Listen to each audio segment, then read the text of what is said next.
Two guys and a gal talking about movies. Two guys and a gal talking about movies. Two guys and a gal, they're talking about movies. And you know they are really groovy. Two guys and a gal talking about movies. Two guys and a gal talking about movies. Two guys and a gal, they're talking about movies. And we know they are really groovy. Hey, everybody. This is going to be an ecstatically fun show because the topic of tonight's show is Westerns, our favorite Western movies. And it's one of those things that when I run into people from various corners of the world, there are parts of the world where they still feel that the Westerns depict real American life even till today. I've had people ask me if Americans all own horses, if we all own guns, if we all wear cowboy hats. And the answer, of course, to all of those things is yes, we do. We all own horses. We all do. No, we don't all, but we do share this in common. It's a big part of the American ethos and mythos and culture. So I'm excited to go down and see what the guys have picked as their favorite Western movies and to add some of my own. So to bring up our cowboys, this cowgirl introduces Manny Zamora in his cowboy hat, and Rory, the man of a billion voices, in his. Well, there you go, little lady. Oh, well, I'm ready for this one. Got my popcorn right here. Uh-huh. I can see that. Well. See, the thing is, I was looking for a cowboy hat, and all I found is this one. And I don't know. I look like a mobster from Miami Vice more than a Western character, but That there is a Southern Martin yep, cowboy hat. yep. What we have here is a failure to communicate. There you go. Yeah, And you I live would. right. I think it's a cowboy hat, but then you would be snorting coke from the back of the horse. I think this my one, Right. the Stetson. It's the one that John Wayne used to wear in all his movies. It's called the Santa Fe. And I ordered it on Amazon. Cowboys don't order on Amazon. I don't think. I feel like that goes against the rules. Of course they do. This is my terrible James Jimmy Jimmy Stewart. Jimmy Stewart. Thank you. I couldn't even think of his last name. Uh, But anyway, so because there's a movie where the two of them are in there. Anyway, okay, I'm gonna stop now. Jimmy Stewart was actually in quite a few westerns. Yeah. Yeah, he was, yeah. Yeah. So I'll tell you the truth, Manny, that was my favorite impression you've ever done. I love it. I knew instantly who you were doing. It is I think it's a the perfect. stutter, wasn't it? Wow. Yeah, there's the stutter. Just wait a minute. He's always a little like insecure about what he's saying. He's Yeah, always a little yeah, high strung, right? yeah. Shoot And, us. I didn't include. I should have included one of my favorite Jimmy Stewart westerns is Jimmy Stewart and Henry Fonda were in a movie together, where Yes, they were. Stewart winds up Ye- inheriting this body house, and he and say that again. Say that word again. I love hearing you say that word. body house. Yeah, I love that. Oh man, I gotta put that on a loop. And there's ladies. I'll get rich off of that. I'll put it on a loop, and some women will pay for it. In your voice. Oh, I love your voice, Manny. Sorry. Body I'm sorry. body We're house. public right now. I apologize. Yeah, that's right. Continue. We're in public. Continue. All right. Well, yeah, we're here to talk about westerns. Yes, and Westerns. Now, Go ahead. I want to say for the record that we talked about Unforgiven ad nauseum a couple of shows ago when we were talking about Clint Eastwood. yeah. So Yeah. that one's not on my list today, but it is one of my favorite westerns. Right. Yeah, me too. For the pretty much for the same reason. No, what I was going to say was There's other westerns. things we can talk about, Exactly. Mhm. Westerns and movies pretty much grew up together. Uh, in fact, one of the first movies with any kind of narrative or storyline was called The Great Train Robbery, which was a western, Correct. and it 1903. was Oh, so 1903. good. Yeah, and it So good. Full caused mentions list. quite the stir, quite the sensation when it first premiered or when it was first shown. People were like aghast, uh, because we were used to they were used to stage plays, and and then all of a sudden, yeah, they really thought that there was a train coming, and it really took people by in. The hombre shoots right at the camera. Yeah, yeah. I'm sure people were like, thinking they were actually getting shot at. So yeah, so westerns is a genre that's, like I said, it's been around since the birth of cinema, and Yep. a lot of it, of course, is based on the myth of the Old West and good guys and bad guys, and cowboys and Indians and all that. But I as want to time, confirm what Renee said too. When I lived in China, they all love westerns over there. They think that's Mhm. like the best cinema from over here. Yeah, yeah. Oh yeah, westerns are popular. Yeah, pretty much all over the world. And uh, but as society progressed, society changes. The western started. There was a period on television where every other show was western. It seemed Uh-huh. like every channel had a western. It was one of the most popular genres next to cop shows and medical shows. It was one of the Mhm. top three. But like a lot of things, it kind of fell out of favor. I think people started like They just questioning the overdid it. whole. It was just saturated. They overdid it, and people Yeah, started watching it all the time. And then when they yeah, tried to reboot, when they tried to come back and make westerns again, hmm um, it was like they were trying to do it differently. yeah, It didn't yeah, look right. It didn't feel right. yeah. Well, what I was going to say is, I think people started looking at westerns and realizing, well, that's not really how it was, and I think they were trying to become more realistic, trying to portray, you know, uh, Native Americans or indigenous people, not as just these savages, but actually as people, and so forth. And so I think there was an effort to sort of demythologize the West and the Western, and I think a lot of people were like, no, we like the shoot 'em ups, the old timey Western. Although I mean, some are popular, but anyway, things are always kind of cyclical, and there might be who knows, there might be a resurgence of Western. You never know. Although Kevin Costner, he recently released one, and apparently it's flopped at the box office for one reason or another, which is surprising because Kevin Costner. But maybe people just aren't in the mood for them. They're just not the genre that's in right now. Yeah, young And kids who today, knows if they'll ever be again. they want superheroes. They don't want cowboys and Indians. Yeah. So Different time. different time, exactly. All right. So Rory, why don't you begin? Why don't you begin there, number one? I went last Okay. time. I think that the greatest Western of all time, and it's ironically made in Italy, is Once Upon a Time in the West. Actually, the top two of my list is Italian spaghetti Western. Cool. Okay. Um, the story is awesome. The characters are extremely interesting. Mm-hmm.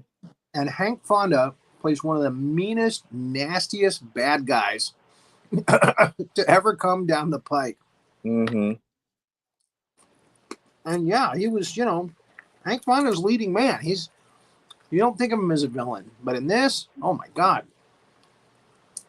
Now, I think it deserves mentioning that there was another spaghetti western with Terrence Hill called My Name Is Nobody that also had Henry Fonda in it. Yeah. He's the fastest gun alive, and it's the story about how he wants to disassociate himself from all of that. And there's a guy that, he's a very fast gun, and he decides, I want to be the guy to take you down, and we'll do it. We'll plan it. And that's actually a very good movie. It's called My Name Is Nobody. That's the American name. Yeah. So, but Once Upon a Time in the West is just, man, it's classic.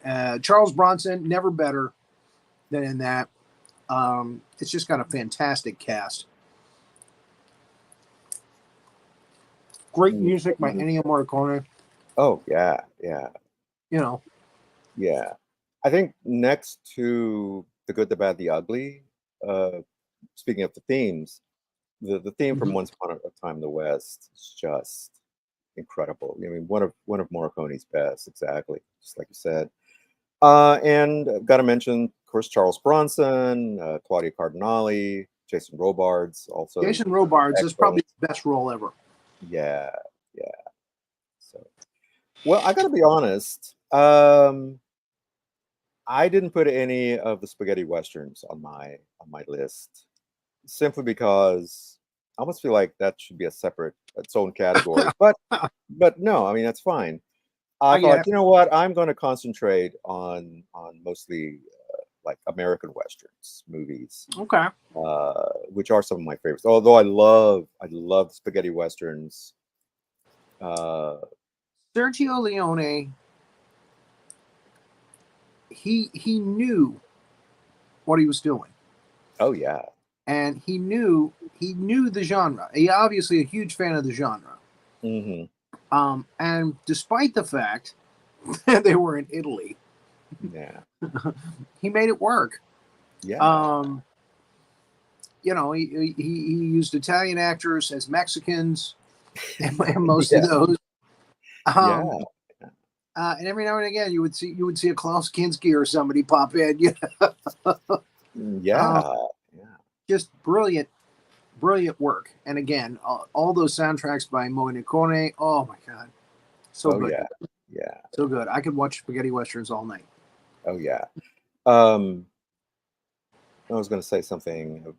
Is the second one. That's my number. Okay. Most of them were actually shot in Spain. Yeah. And in fact, I think some of the village, some of the sets are still there, and they become tourist attractions. So if anybody wants to make another spaghetti western, the sets are there. Ooh. Yeah. Bring them back.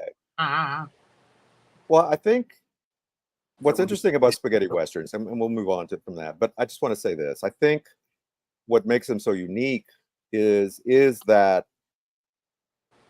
different perspective. This is a perspective from somebody who's not American, who grew up with the movies, but he said, I'm going to give this my own spin, because American movies at the time, when he was making those in the 60s and early 70s, well, mostly in the 60s, they were very clean. Even though they were set in the West, and he said, no, this would be dirty. That would be sweaty. That would be nasty.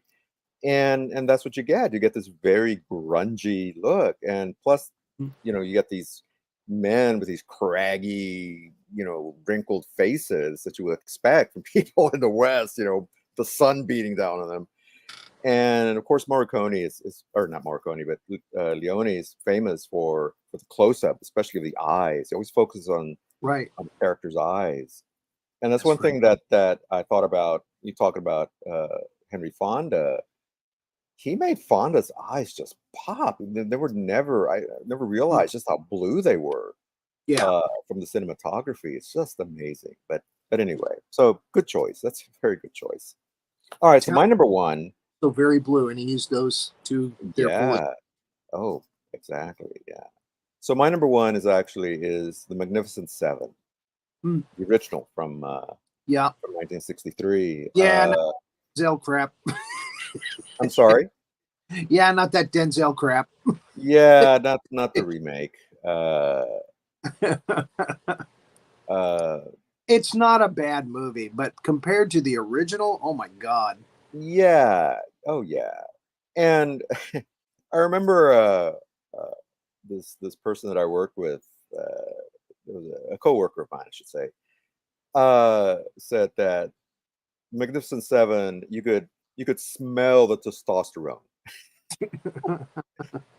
because I mean Yul Brynner, Steve McQueen, Charles Bronson, Robert Vaughn, Robert Vaughn, James uh, Coburn. James Coburn, Dexter Ward, and then this kid, Horst Buchholz, who is a German actor that the studio thought this guy he was actually billed as the German the German James Dean or the next James Dean, and he was going to be a big star, which he was. I mean, he went on to do a lot of movies both in America and Europe, but I don't think any of them is really as famous as Magnificent Seven. Mm. So, but yeah. Oh, and of course Eli Wallach as the bad guy. Maybe a bit of controversial casting nowadays, since he's playing a Mexican, which he went on to play very similar roles in the spaghetti westerns uh, Right, with Clint Eastwood. right. He played But two in Good, the Bad, and the Ugly. Tuco, yeah, He was the ugly. it was the ugly. Yeah, exactly. But And he's then so good. Mr. Freeze on Batman, the TV show. Oh yeah, Rusty Chillblaze. So he played German in that. yeah. But yeah, I mean, but still, you have to take into account the At time it that was time, made. And he it was was a character really, actor. Yeah. and it was great. He was such a good villain. And yeah, just terrific cast of actors. Great storyline. Group of Yeah. heroes, group of guys going to save a Mexican village from this band of outlaws and bandits who keeps raiding them and taking their stuff, and Mhm. just It's actually a remake of the Seven Samurai. Seven Sam, right? Yeah, I was going to mention that. Yeah, Seven Kurosawa. Samurai from Kurosawa. Yeah, which is a great movie in itself too. And if you haven't seen the original, highly recommend it, especially the Criterion release of it. Do yourselves a favor and check out the original Seven Samurais. But Magnificent Seven, Magnificent Seven does a really good job of keeping the spirit of that original movie, and of course making it very American, making it a Western. Even though there were like three actors who were not even American, Yul Brynner and Charles Bronson, and of course Holtz.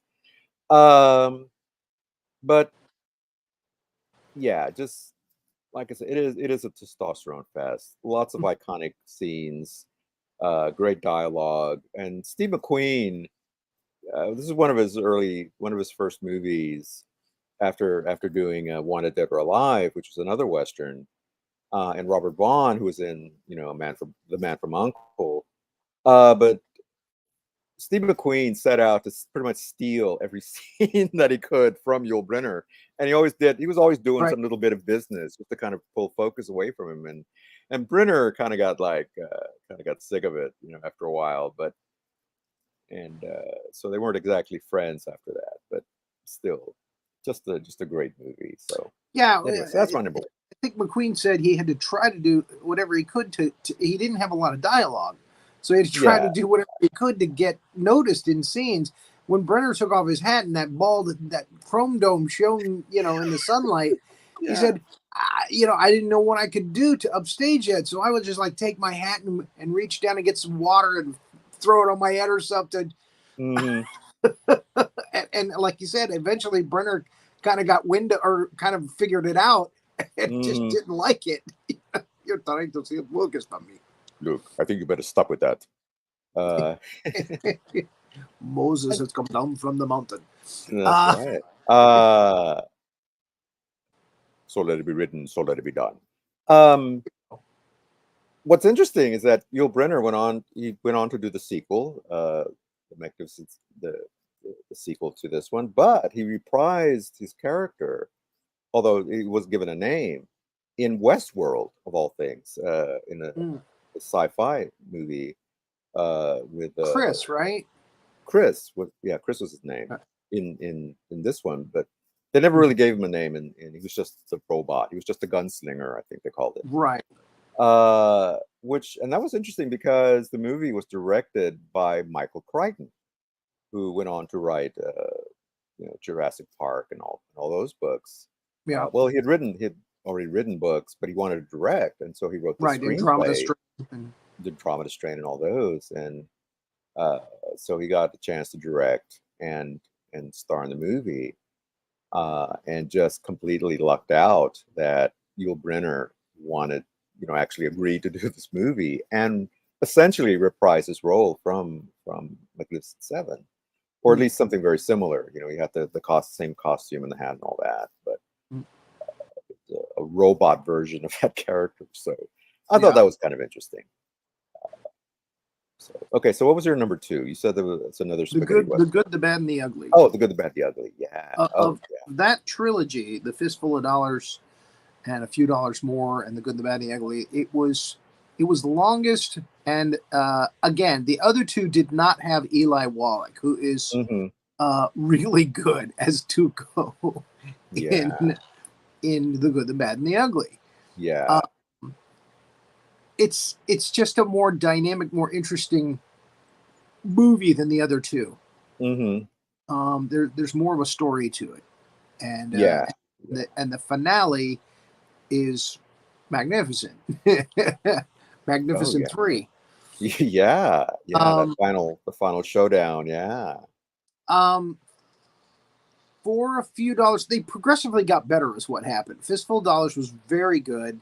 Then they progressively got better. They threw Lee Van Cleef in for A Few Dollars More, and then the grand third installment, which had both Van Cleef and Eli Wallach. Right, takes place in the Civil War, and again, there's just a much more interesting story, and the hurdles they've got to get over to get to this cachet that they're looking for, this gold. Yeah. Which is buried in a cemetery. Yeah. And again, really, really good Western. And everybody's just wonderful in it. Leone just has such a great take on, like you said, on the grittiness of the time. And, also what I like about Leone's films is he always does like really cool tricks with the gunplay. In the movies, and again, it doesn't get much better than this one, the good, the bad, and the ugly. And again, on the other one that I mentioned earlier, which is not on the list today, for A Few Dollars. I'm sorry, My Name Is Nobody. So, yeah. So it definitely. I know it's a spaghetti western, but but I know both the two top ones on my list are spaghetti westerns. I feel they deserve to be there. Oh, absolutely. Yeah. Well, and the other interesting thing is that 7 for 3. Yeah. Well, Fistful of Dollars is actually another remake of a Kurosawa film called Yojimbo, with it's a Japanese actor, Mifune, Mifune, yeah. Yeah, him. And it's another times. Yeah, it's another samurai movie, and so they remade it as a Fistful of Dollars. As a western. Yeah, and another successful, yeah, and it was remade again as Last Man Standing with Bruce Willis, which which apparently does not curry favor with you. But to be honest with you, I haven't seen it. Oh, well, yeah, it was okay. Like I said, it's a remake of a remake. They reset it during it's set in the 1930s, but it's the exact same plot. It's the exact same plot. So you didn't miss much. But Bruce Willis does give a pretty decent performance as the lone gunman. Got to the ghost, have a few laughs. Yeah, exactly. He's made some But stinkers. So if it's something I've heard of, oh, that's Willis, and yeah, that's yeah, that's unfortunate because Willis, he actually is he's a very good actor when he's in the yeah, hands of a really good director and has a really good script. yes. You were like, wow, that's a great performance. But you can always tell when it's just he just phones it in and it's The kind of early Die sad. Hard films, very good. Oh yeah, yeah. Even as they got sillier, yeah. But the first three are great. Yes, Even though they're that's what I mean. yeah. The Oh, first okay. after that, Yeah, yeah. It's like cash grab. We're just doing this for the paycheck, clearly. But yeah, don't want to diss Willis too much right now. But anyway, all right, right. great choice. Uh, so my number two is The Wild Bunch from director Sam Peckinpah. Second, This Sam one is Paul. this one is probably as close to an American version of these spaghetti westerns that we've seen. Again, Peckinpah decided, you know what? I'm not going to turn this into another pretty western because he already did that with things like Cat Ballou and other movies like that. Said no, this one's going to be gritty. It's going to be nasty. It's going to be violent. Lots of blood. Lots of but it's still. And again, another great cast: William Holden, Ernest Borgnine, Warren Oates, Ben Johnson. Uh, Ben Johnson's done a lot of westerns. oh yeah, That's yeah. all It's Johnson another did was westerns. yeah, yeah. In fact, I think he was in one of the Magnificent Seven sequels, Yeah, and I wouldn't be surprised. the Magnificent Which, Seven ride, the one with George yeah, Kent. yeah. I think so. Yeah, and and the main villain of the movie was an actual. They actually got a Mexican actor to play a Mexican character, legendary Mexican actor Imagine named that. Emilio Fernandez as the just the evil general, the federale general. Hmm. Uh, so, but anyway, yeah, it's and again, you got these guys, uh, the core group, who are not heroes by any means. They're former cavalry soldiers who decided to turn to bank robbery.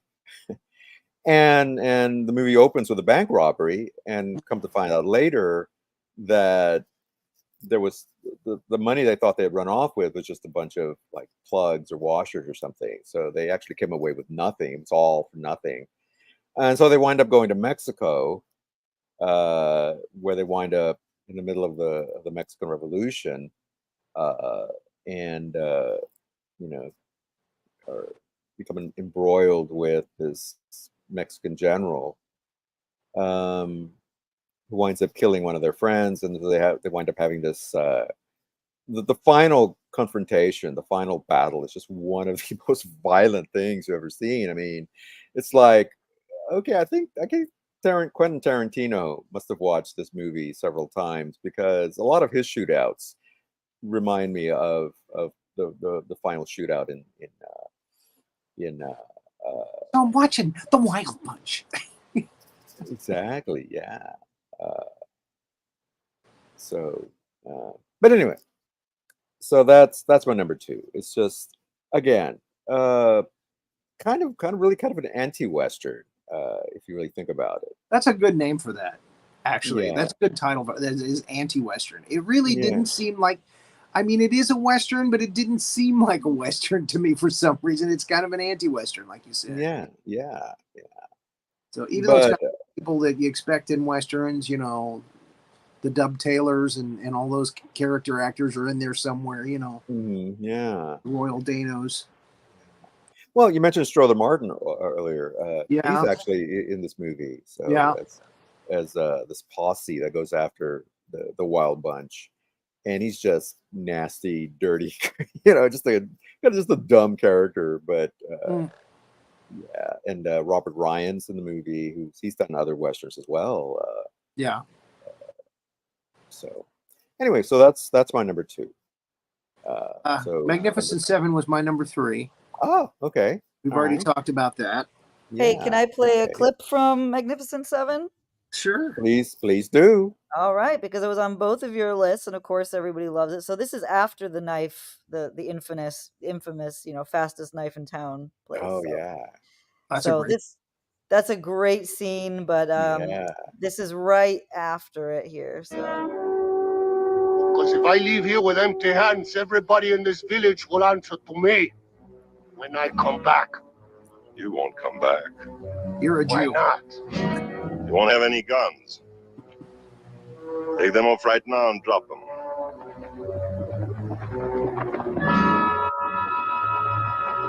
Generosity. That was my first mistake. I leave these people a little bit extra and they hire these men to make trouble. It shows you, sooner or later, you must answer for Yeah. every good deed.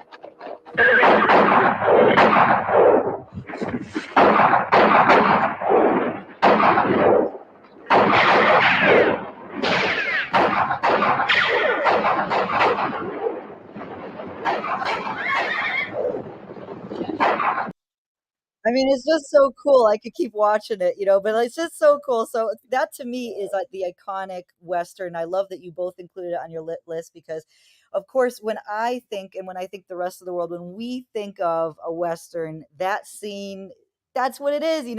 All the tables go up, people are jumping over stuff, and it just goes. Yeah. It goes to hell in a handbasket in like Exactly. no Yeah. time flat. Like everyone's just talking, and then all of a sudden it's like chaos, and it's just great. Yeah, Mhm. it's amazing. Enough talk. Let's fight.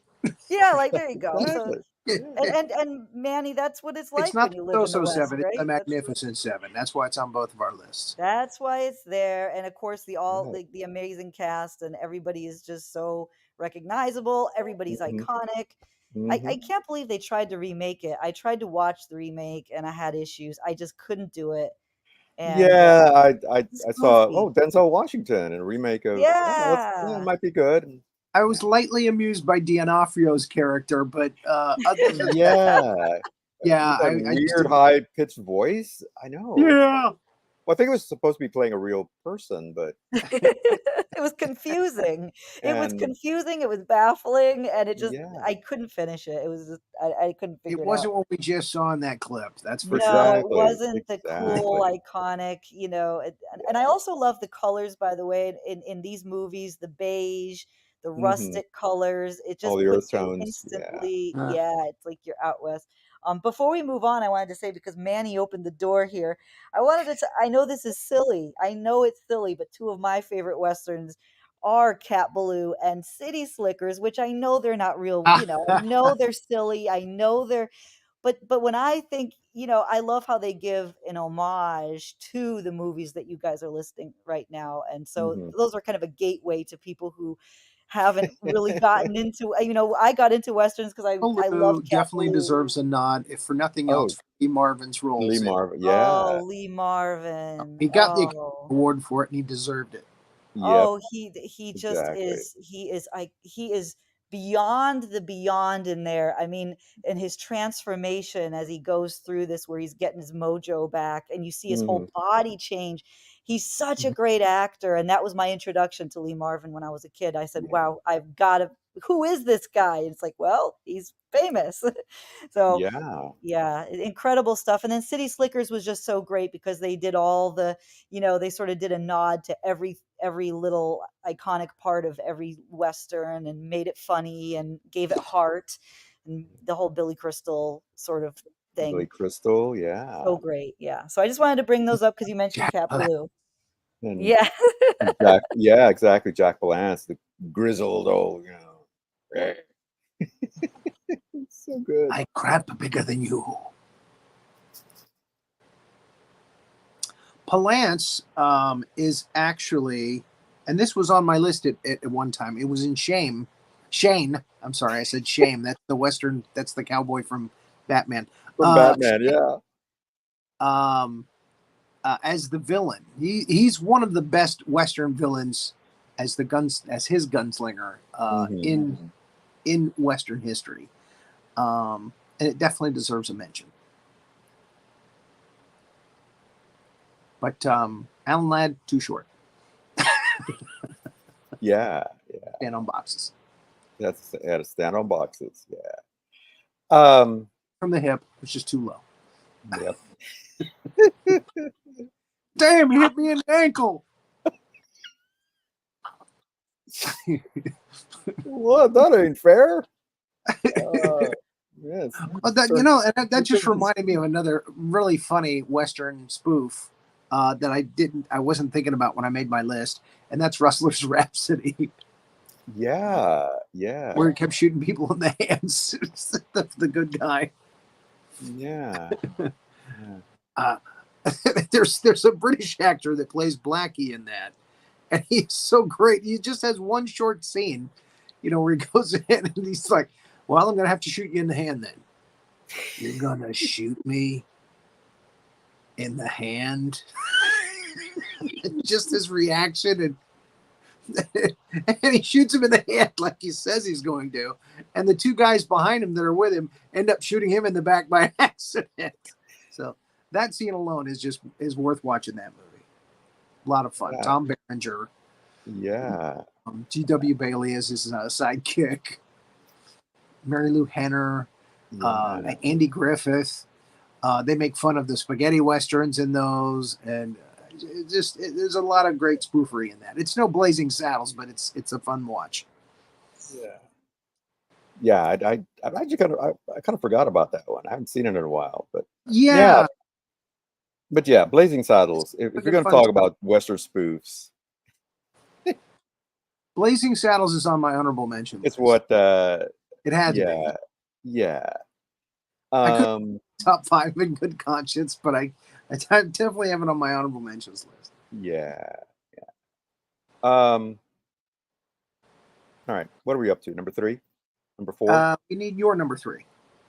My number 3 is Open Range with Kevin Costner and Robert Duvall and Annette Bening. Again, just a great throwback to those old classic westerns, and maybe next to Dances with Wolves, one of Costner's best westerns, I think. And of course Robert Duvall, another great. He's done a lot of westerns. Probably one of his best was Lonesome Dove, the TV miniseries, but this one came pretty close. And it's just a great story. Diego Luna is in it. And Diego Luna? Huh? Diego Luna? Diego Luna, yeah. He's the young man who's sort of tagging along with him, who unfortunately winds up getting hurt. And he kind of motivates the plot with the whole story of why they have to go into town. And of course, they kill the other fella as well. Forget his name, but yeah, and there's a sweet little love story, kind of a blossoming one between Costner's character and Annette Bening, the old school marm, and just and Michael Gambon, the late Michael Gambon as the villain, really kind of chewing up the scenery and just being a great villain, and another great. You kind of watch the movies for the shootout. You wait for the shootout at the end because there's got to be one. Every great western has to have a big shootout at the end, and this one doesn't disappoint. It's the climax of the movie, and it's really, really good. So anyway, so that's my number 3, or yeah, my number 3. Yep. So I guess we move on to number 4. My number 4, surprisingly, is a black and white film. It has to be on the top 5 list, and that's High Noon. Gary Cooper. Yeah.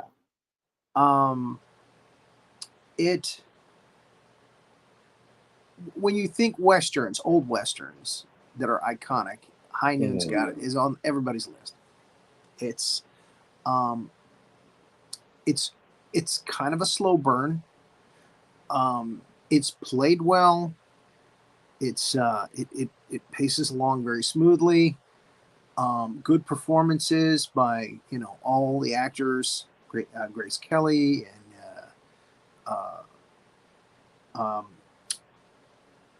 I'm trying to think of the I was it the Dalton gang that he's up against. I don't know. I don't remember. Can't remember. But I do remember DeForest. It's one of those. DeForest Kelly plays the Doctor on Star Trek. It was one. I believe Lee Van Cleef was in that too. I want to think that. Well, let's see here. And there's some support by Lon Chaney, and some other people that were character actors that were in the town, or the people that won't help him when it comes time to face these baddies at High Noon. Yes, you're right, Lee Van Cleef. Yeah, it's Lon Chaney Jr. Yeah, Harry Morgan. Wow. Harry Morgan. Yeah, it's just one of those films that again, I haven't seen it in decades, but I just remember a lot of it. It just stuck with me. Lloyd Bridges. Yeah, it had to be on the top 5 list. Yeah. Well, I have to say, High Noon is one of my favorite movies of all time. So I brought a clip because I'm obsessed with it. It is a slow burn. It's not for everyone. I mean, there's really only action at the very, very end. The rest of it is psychological. It's suspense, and it's deeply philosophical. Also, shout out to Tex Ritter, John Ritter's father, who wrote and performed the theme song that sort of takes us along with the harp. Me, oh my darling. That's it. It's beautiful. And it's based on a short story, I think, called The Tin Star. And it's about duty and responsibility and his choice to stay. And Grace Kelly's character is a Quaker, and she lost her father and her brother to gun violence. And she's really against it. And so he has to tell her, if he's going to marry her as a sheriff, that he's going to leave. He's not going to do sheriff duties. But of course, duty comes in the way. And Grace Kelly basically is going to leave him. And I love her turnaround, where at the very end, she, as this beautiful woman in her white wedding dress and all this, she turns back to defend her man, and she is the game changer. And it really is an empowering thing to watch this beautiful, almost dainty woman come and basically be she's the heroine at the end of the day. She saves his life and they ride off together into the sunset. But it's such a great testament to a person standing on their own for what's right and what's true. The whole town opts out. Everybody punks out. Miserable chickens. Miserable chickens. And you watch the clock, and they have the clock going to high noon, and it's just, again, it's not for everyone, because you have to really, you got to just batten down the hatches and sit in there and deal with it. But if you really want if you like Breaking Bad, that kind of slow burn where it's punctuated by action and there's a lot of psychological drama, then it's definitely for you. This is a part that's a little bit, I chose a little bit of some action here. This is not the most that it gets, but it's among the most that you'll get, really. This is when the gang comes back.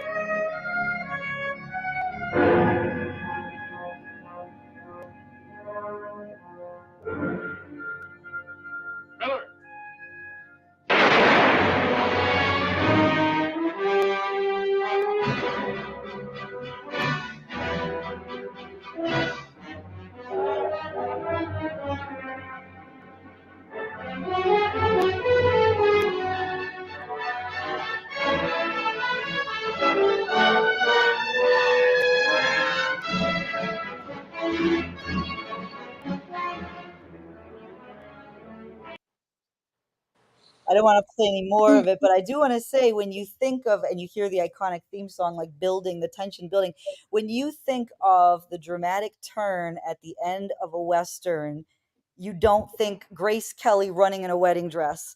And for her to be running, and she's even holding the dress up from the dust, and it's just great. And it's like that's the hero, and it's just amazing. As a little girl, me watching this, I felt like anything is possible. I had never seen a Western that enshrined a woman in her femininity going, and she saves the sheriff, she saves her man, she saves the day, she saves the town. And it's that iconic scene of her just like running, like and it was against everything she believed on. She had to break every protocol, every ethical thing. I mean, her whole life was this oath against gun violence, and then there she is, and And she then she turns. grabbed that Winchester and shot all three of those guys in the face. she, she was like, so all I can say, there's a word for that. It's called dickmatized. Women know what I'm talking about. That woman, whatever Gary Cooper was working with, that woman was no okay. Anyways, I'm that's all I'm gonna say about that. She was Yeah. walking legged. Yeah. It's like And she took one look at Wait a Gary minute, Gary Cooper, Cooper didn't and then like girls. Wait, she was a different sorry. woman. She was like, yeah, Quaker, what? Gun violence, what? No, get away from my man, you yeah, know. And it's beautiful. It's a beautiful movie, guys. If you haven't seen it, it's go a out and beautiful watch thing. it. Yeah. And I want to mention that the other Black and white. woman that you see there with the dark-haired woman Yeah, is Katie Jurado, who is Yes. another legendary Mexican actress. And She's she's also that's the thing is there's two strong female, I would call yeah. them co-leads in a way. You see her leaving on the train, and you see Grace Kelly running to him, and it's also, I'm getting chills when I'm talking about it, because the for a male writer to write the female competition as well as he did was Hmm. fantastic, because she's the prostitute that he used to have a relationship with, and Grace Kelly is quote unquote the honest clean woman that now he's married to. And Grace Kelly lets this kind of fuck with her reality, and she tells herself, you know what, he's your man.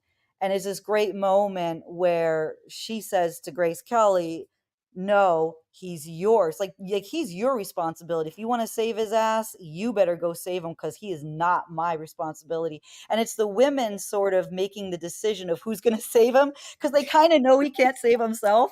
And it's this beautiful thing of that's how women talk behind closed doors. It's like, okay, we know he can't do it, but which one of us is going to go and clean up after the guy? And it's just such a great, I said, even when I was growing up, I said, how could a man know that this is what women do behind closed doors? We sort of make the decisions, and then men think they're the ones making all the decisions, but it's the women sort of who just determine who are they going to support.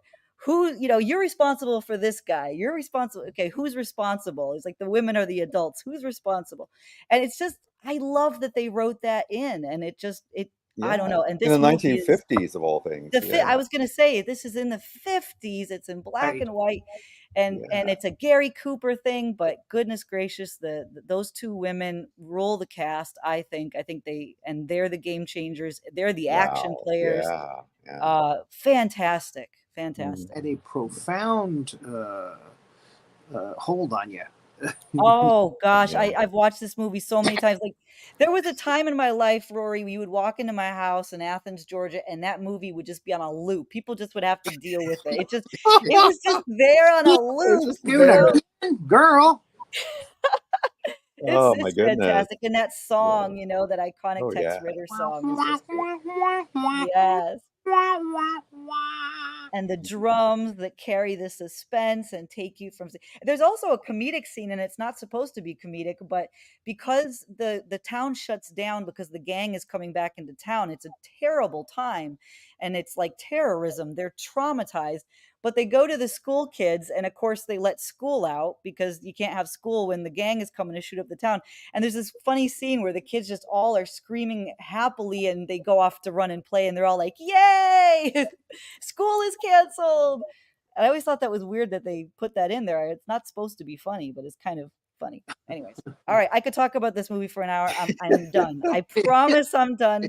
I wasn't gonna mention it unless Rory did. Rory put it on his list, so I said, all right, here we go. Well, good, yeah, very good, very good. Okay. But now she has outed you. It's not on your list. It's not on my list. It's not on no, my list. we don't know that, Rory. You know, I'm a master. Or I'm a you put it master of on your disguise. list. So that means No, I'm a master of disguise. You don't know anything. Move no along. There's spaghetti nothing to see westerns and here. no high noon. There's nothing to see How here. dare Keep you? moving. Keep it moving. Keep it moving. Okay. Well, my number Where 4. she grabs the Winchester and throws it to him at the right moment. Anyway, You guys are so funny. All right. Okay. I apologize. There we go. No, okay, no, it's fine. Well, my my number 4 is yes, also black and white. So there's a similarity there. But my number 4 is The Man Who Shot Liberty Valance. okay. John Wayne, Jimmy Stewart, That's got Jimmy Stewart in it. Yeah, yeah. Lee Marvin, Vera Miles. Just another great cast, and a great story. And again, you know, like Renee was talking about, somebody who doesn't want to fight. You know, you have Jimmy Stewart, who's a lawyer who wants to bring, you know, law and order to the Old West. Uh, you know, through legal means. And you got this guy, you got Liberty Valance, who just kind of runs roughshod over this town. And the only person he's scared of, really, although he doesn't want to show it, is John Wayne, you know, because, you know, he's a badass. Damn And so right. there's a lot of similar, it's a lot of similar situations. But I always love one of the concluding lines, where you know, not to spoil anything, but there's people on a train, and they're carrying a body in state, and there's a couple of reporters, an older reporter and a young reporter, and you know, the story is basically told in the movie is basically told in flashback, um, but you don't know who the narrator is until the end. Um, and then one of the young reporter kind of questions the whole thing. It's like, is any of that really true? And the older reporter says, well, you know, when truth becomes legend, print the legend. And you know, that's almost really what westerns are. You know, we printed the legend on film, of what the West was like, and that's what we committed to film. So, but yeah, and again, Influenced by great. Japan. I'm sorry. Even if it's influenced by Japan. Even if it's influenced by Japan, yeah. But yeah, great performances all the way around. One of the, you know, iconic John Wayne movies. Of course, he went on to make so many more that are just really good, and of course, Lee Marvin and Jimmy Stewart, and of course, it has the other, again, like Edmund O'Brien, and you know, so all these other great character actors as well. And it really just kind of becomes this mystery story of who actually killed uh, uh, Liberty Liberty Valance. Valance. There's it's a mystery, and that's what the story becomes. You know, you find out at the end who actually shoots him. But yeah, it's just one of my favorite westerns. It was a choice between this one, High Noon. Actually, I almost put it on the list, and My Darling Clementine, which is on my honorable mentions list. It's another Henry Fonda movie, but this one I just have a great fondness for this movie. Can I play, and I promise I'll keep it short, but can I No, play one please. very short clip Yes. from this, and I'll tell you why, because to me it's a comedic clip, and you get to see the rapport between the two leads here, and I think it's very funny, and it's very enchanting and charismatic, I think. All So. right, gunslinger. Hit that can. Pretty far. Pilgrim. Pretty Complaining. far. Look at the cock at first. I forgot.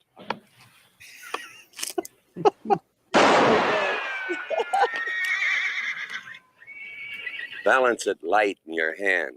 And don't jerk the trigger. Squeeze. You don't have to coach me. Yes, yes, he does. I've been in other westerns.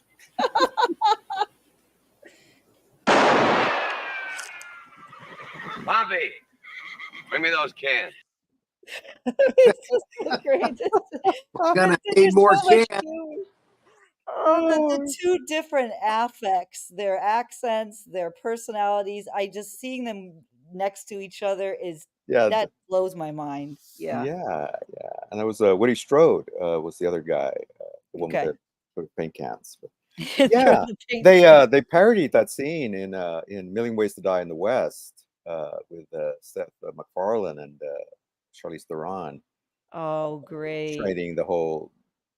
But yeah, and you can just see how Stewart, just kind of throws these lines out, very just like, yeah, you don't have to coach me, motherfucker. And the body language, the difference of the body Yeah. language of John Wayne and then Jimmy's kind of old. He's elegant, but he's like Elegant scared. and lanky, yeah. Lanky. And there's And two different I people. Yeah. think this is the movie where he's, he picks up the whole pilgrim, because that's what he keeps calling Stewart. He keeps calling him Pilgrim. He said it so in the clip. that Pilgrim. yeah, Oh, that in your that hand. became Balance it in your hand. there you go, yeah. The way So- he says, and I was watching John Wayne. So Rory studies people. That's how he does impressions. And I don't notice anything, but I notice it now because of Rory. And when John Wayne said to him, you got to pull the trigger. No one else emphasizes trigger in that sentence, but John You Wayne. gotta cock it. Yeah, you gotta cock it. Can we watch that again? I want to watch it again. Yeah, I feel like we need to play watch it again. Yeah. I feel like we need to watch that again. Yeah. Hold on. Talk amongst yourselves for 30 seconds. Really, we gotta watch it again. There's a scene, there's a scene in Okay, here it Magnificent. is. Oh, okay. Even the beginning when he says, "All right, gunslinger," like he's being sarcastic. All right, That's like- gunslinger. Yeah. John Wayne being sarcastic is a vibe. I'm telling you, Yeah. it's a whole vibe. Here we go. Hollywood vibe. Yep. All right, gunslinger. Hit that can. Pretty far. Pilgrim. Look at the cock at first. I forgot.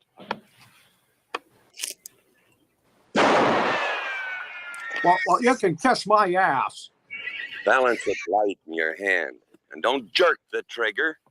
Squeeze. You don't have to coach me.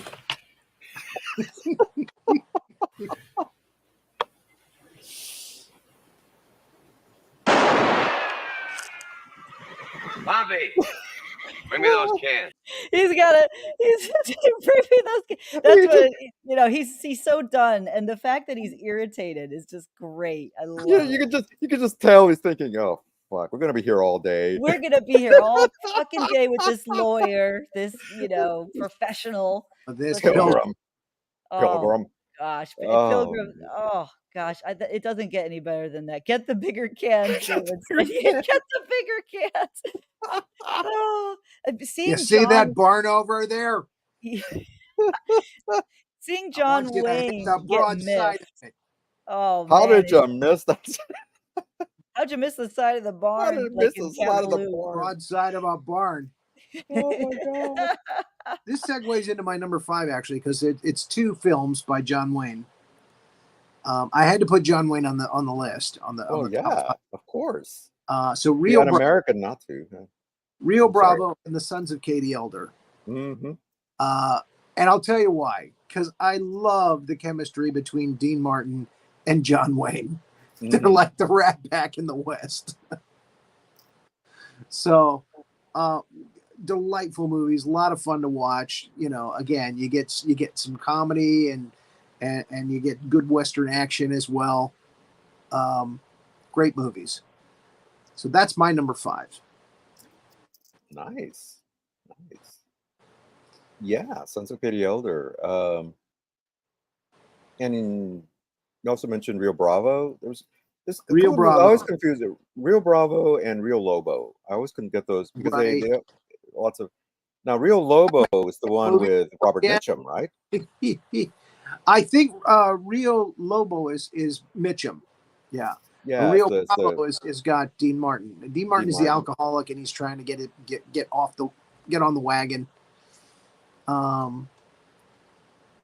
Most famous westerns actor. Most famous actor of all time, or the best. Yeah. Well, I would.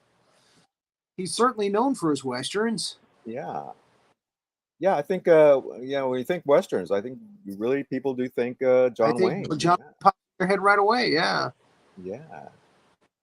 I mean, Well, from why wouldn't it? Stagecoach, The Searchers. We may do a John everybody's Wayne. got the There's Searchers just all top of list. I just think that one is a little too brutal, but that's probably some of the charm of it. What, The Searchers? So it did make my list. I thought about it. Yeah, I thought about putting it on the list, and then I just said, you know what? I'm not doing it. I'm not going for it. It's a little brutal. Yeah, it is. It is. Great cast. Jeffrey Hunter, a very young Natalie Wood. Mm-hmm. But yeah, I just enjoyed Rio Bravo and Sons of Katie Elder more. So nudged it off the list. Cool. What was your number 5? Well, my number 5, that was what was my number 5? Oh my God, I forgot. Well, what was my number? The Outlaw Josie Wales. Another Clint Eastwood. Okay. This is after his spaghetti westerns. This is probably one of his best American westerns when he came back. And it's just, again, another I'm more great of a High Plains Drifter fan.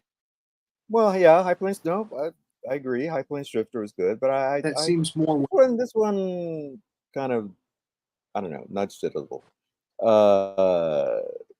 Yeah, High Plains almost made my list, but this one, I just like this one. It's got Sandra Locke in it, and Chief Dan, the old Indian. Dan George.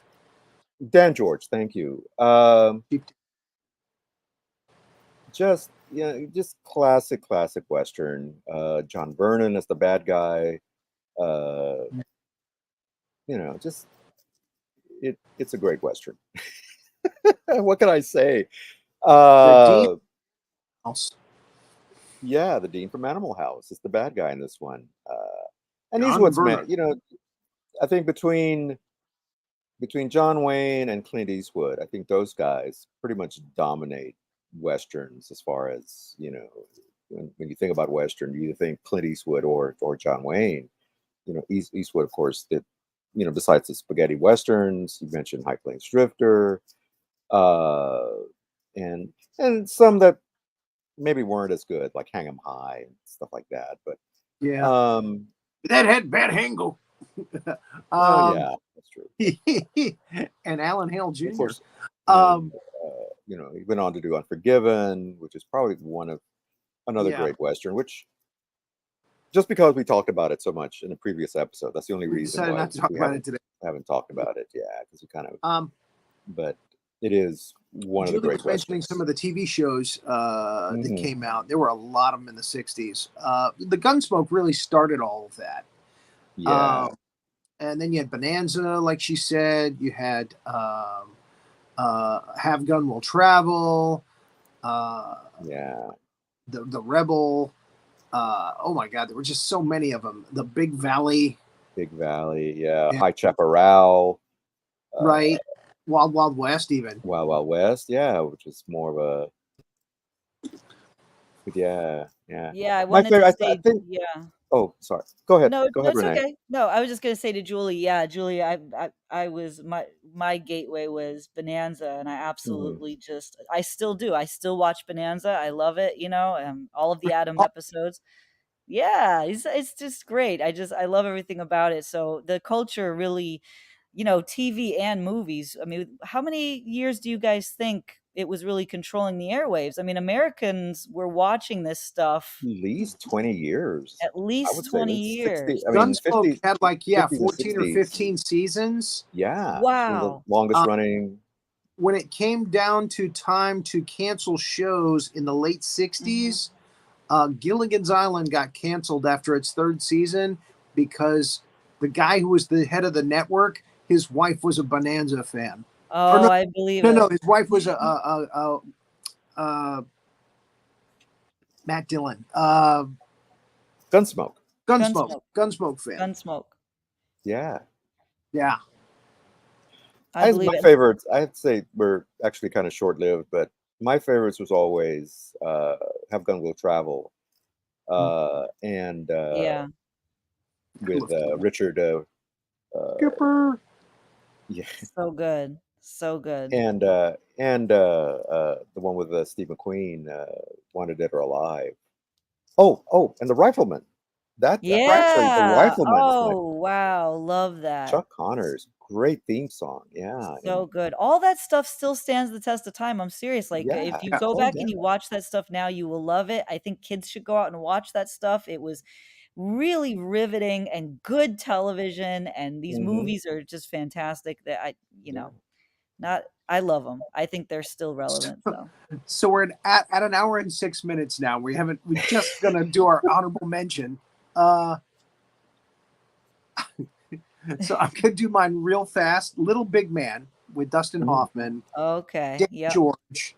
Yeah, yeah. Wonderful, wonderful kind of spoof of the westerns. Actually, it's not really a spoof. It's just a funny telling of a funny story, Hmm. and it just happens to be western. Blazing Saddles Yep. had me on the honorable mention list. Django, the original one with Oh, Franco Nero, Franco Nero. uh, Yeah, violent western.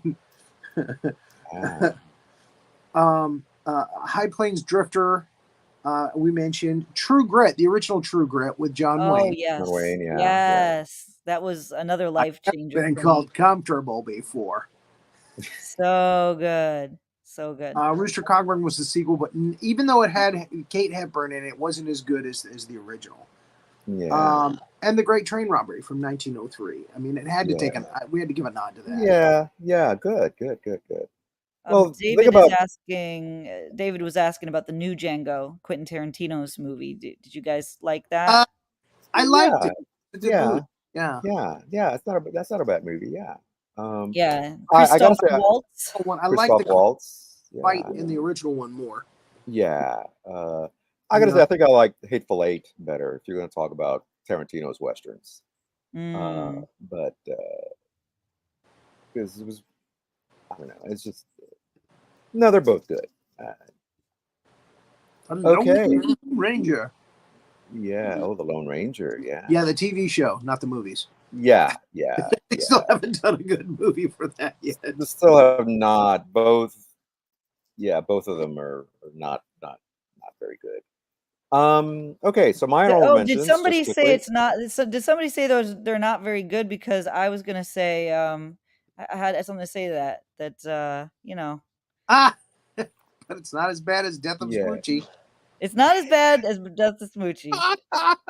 I had to run that's the true. graphic.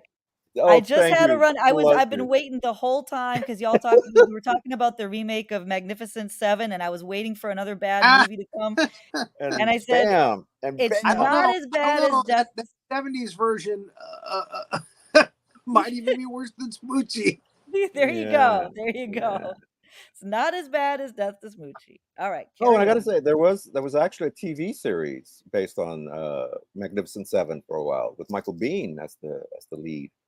But Really? it was, I think it only lasted like 13 episodes, so Because because how many counts can you give, they couldn't kill off any of the main cast, I guess, or something.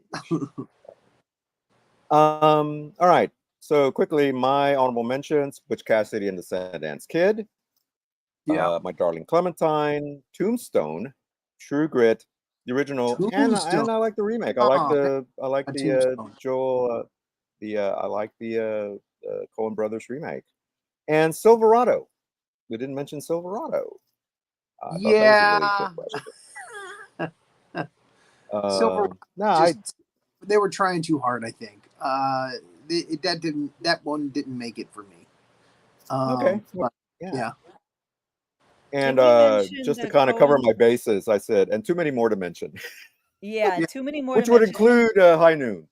And then did we? Yes, of course. And the Coen Brothers short story, the 4 vignettes with Buster Scruggs. Oh, the Ballad of Scruggs? Buster Ballad, Scruggs. that Yeah, was a yeah. fantastic. I know That it was was. multiple, but That is so wow. brutal, though. Ah, Yeah. that movie is so brutal. The It was. smoochy emoji. The smoochy emojis, I don't know, and, I didn't see the smoochy emoji, but that's hilarious. Oh, if you're talking about this, yeah, the meme, Manny actually created this, so Manny himself made that he's the artist behind that one, yeah.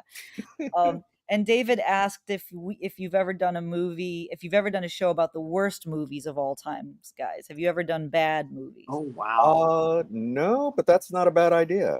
that's a pretty good idea. Yeah, we could do that.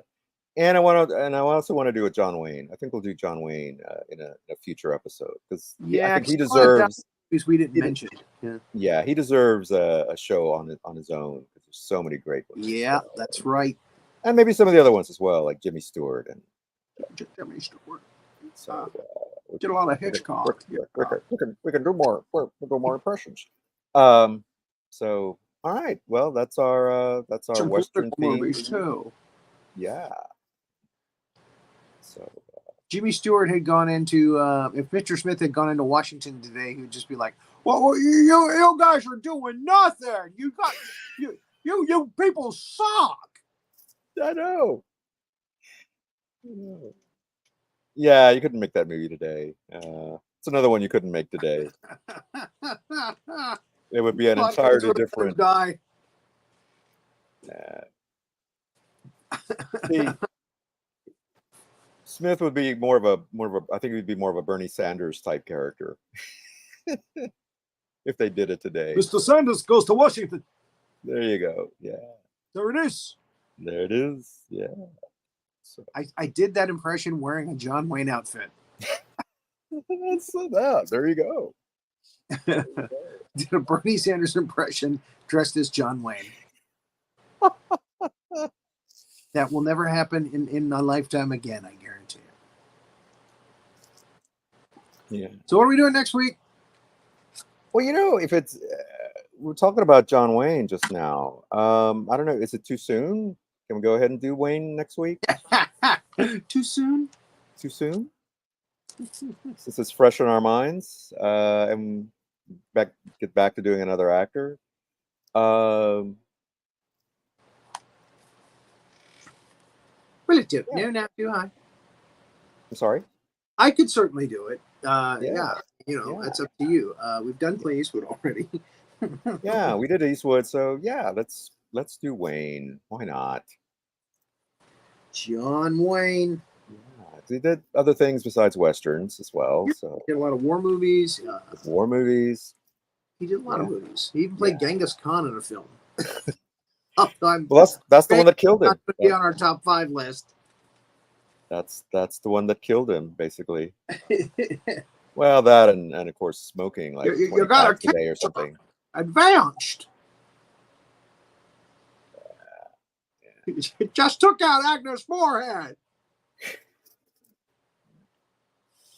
Yeah, I don't think it was any coincidence that pretty much all the cast of Genghis Khan wound up they all dying of cancer. Yeah, because they were out in the nuclear testing grounds. Testing ground. Oh my god. Yeah. It's safe. Wait a minute. Was it who was the lead actress in that? I want to say Yvonne DiCarlo, but I don't remember. Let's see. Well, let's let's give a quick look-see here. Genghis I love Clint Eastwood. Khan. K, the K. Khan.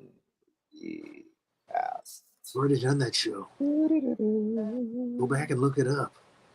Omar Sharif, Joe. James Mason. No, that's not the wrong one. That's not the right one. Susan John. Hey. There we go. Susan Hayward. It's Susan Hayward. That's who it was. And Agnes Moorehead, Pedro Armendariz, Thomas, John Hoyt, William Conrad. Well, he Conrad stuck survived. around for a while. Hoyt stuck He's around for a while. Yeah, they somehow they survived. They must have shot their scenes in Hollywood soundstage. Oh, it's called The Conqueror. The Conqueror, yeah. Yeah, that's the movie. Yeah.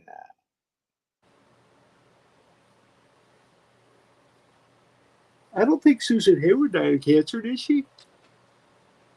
But she would definitely have been out there, though. Yeah, I don't But she know. was the lead. But yeah, Agnes Moorehead. Yeah. Pedro Armendariz, who was in To Russia with Love. And Lee Van Cleef was in this movie as well, apparently. Actually, he was dying of cancer when he did From Russia with Love. Ah. Actually hired him to help him out, Eon Productions. Yeah. They did the same thing with Satchmo. Louis Armstrong? Louis Armstrong, when he sang the song for On Her Majesty's Secret Service, We Have All the Time in the World. He was dying of cancer at the time. So they actually done that work to help him out, and help his widow out, with expenses. We have all the time in the world. Yeah. Okay. All right, then. So next week, John Wayne, by golly. So tune in, pilgrims. I'll be we'll have dueling. We'll have dueling Waynes next week. Yeah. That was Yogi Bear. Yeah. Oh boy, Sandy, you got to start from the Sandy. Hit replay as soon as we wrap because you don't want to miss this one. This was great. This was minutes. fun. Wow. Yeah. This was very fun. All right, and next week is John Wayne, right? Next week is John everybody Wayne. Tune in again next week. Gonna be John. It'll be a good double feature with this one. That's right. So thanks everyone for watching another episode of Two Guys and a Gal talking about movies, and we'll see you next week. Thanks for watching this episode of Two Guys and Sometimes a Gal talking about movies. Be sure to like, subscribe, and click that notification bell to get future episodes.